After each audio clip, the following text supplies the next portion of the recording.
அண்மை செய்தி. ஜாஃபர் சாதிக் தொடர்புடைய இடங்களில் அமலாக்கத்துறை சோதனை நடத்தியதில் 40 கோடி மதிப்பிலான ஆவணங்கள் சிக்கியுள்ளதாக தகவல் வெளியாகி இருக்கிறது.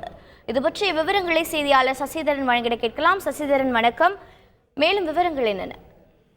அதாவது 2000 கோடி ரூபாய் போதைப் பொருட்கள் கடத்தப்பட்ட சம்பவத்துல தனியாக 40 கோடி ரூபாய் அளவிலான வருமானம் மீட்டிருப்பதற்கான ஆவணங்களை ஜாஃபர் சாதிக்கின் இல்லத்திலிருந்து எடுத்திருப்பதாக அமலாக்கத்துறை ஒரு தகவலை தெரிவித்திருக்கிறது. குறிப்பாக 1 கிலோ போதைப் பொருள் கடத்துவதற்கு 1 லட்சம் ரூபாய் அளவில் அவர் கமிஷன் பெற்றிருப்பதற்கான ஆவணங்களையும் அதிகாரிகள் அந்த ஆவணங்களை பறிமுதல் செய்திருப்பதாக தெரிய வந்திருக்கிறது. அந்த 40 கோடி ரூபாய் பணத்தில் 6 கோடி ரூபாய் நேரடியாக அவர் சினிமா துறையில் முதலீடு செய்திருப்பதாகவும் 18 கோடி ரூபாய் அவரது நண்பர்கள் மூலமாக சினிமா துறையில் கிட்டத்தட்ட 24 கோடி ரூபாய் அளவிலான பணத்தை சினிமா துறையில் முதலீடு செய்திருப்பதாகவும் பல்வேறு தொழில்துறை நிறுவனங்கள் பல நிறுவனங்களை நடத்தி வருகிறார். அந்த தொழில் நிறுவனங்கள் சார்பாக 21 கோடி ரூபாய் அளவிலான பணத்தை பல்வேறு வங்கி கணக்குகளில் முதலீடு செய்திருப்பதும் இந்த விசாரணை தெரிவித்து வந்திருக்கிறது.